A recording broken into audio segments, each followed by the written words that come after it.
त्यो केले हो त भन्दा आज उहाँहरू शिक्षा क्षेत्रमा अगाडि हुनुहुन्छ, खेलकुद क्षेत्रमा अगाडि हुनुहुन्छ, जागिर खाने कुरामा उहाँहरू अगाडि हुनुहुन्छ र हाम्रो सन्थाल समुदायलाई अगाडि बढाउने कुरामा, प्रमोट गर्ने कुरामा, शैक्षिक कुराहरूमा अलिक अगाडि बढ्नुपर्ने हुन्छ। हामी अलिकति शिक्षा क्षेत्रमा अलिकति कमजोरी नै छौँ र यो कमजोरीलाई हामीले हटाएर हामीले हाम्रा अभिभावकहरूले हाम्रा छोराछोरी यहाँ सशस्त्र प्रहरी बलमा हलसाब हुनुहुन्छ, सहायक हलसाब हुनुहुन्छ, नेपाल प्रहरी जनपथमा हलसाब हुनुहुन्छ, हाम्रो न्यायाधीश हुनुहुन्छ, हाम्रो विश्वदीप बेस्रा अहिले उहाँ ट्रेनिङमा हुनुहुन्छ। ट्रेनिङमा भएको कारणले गर्दा उहाँ आउन पाउनु भएन।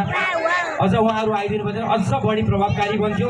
तैपनि उहाँहरूको अनुपस्थिति भए पनि हाम्रो अग्रजहरू हुनुहुन्छ यहाँ, अग्रजहरूले जुन साथ सहयोग र माया दिनुभएको छ। हाम्रो क्रिकेटर भाइहरू हुनुहुन्थ्यो, हाम्रो गायिका मुना चेली हुनुहुन्थ्यो। उहाँहरू नआए पनि म यही स्टेजबाट म अनुरोध गर्न चाहन्छु, आउँदो सालको अब आउँदो वर्षमा चाहिँ पक्कै पनि उहाँहरूले आफ्नो गाउँपालिकालाई माया गरेर हाम्रो समुदायलाई माया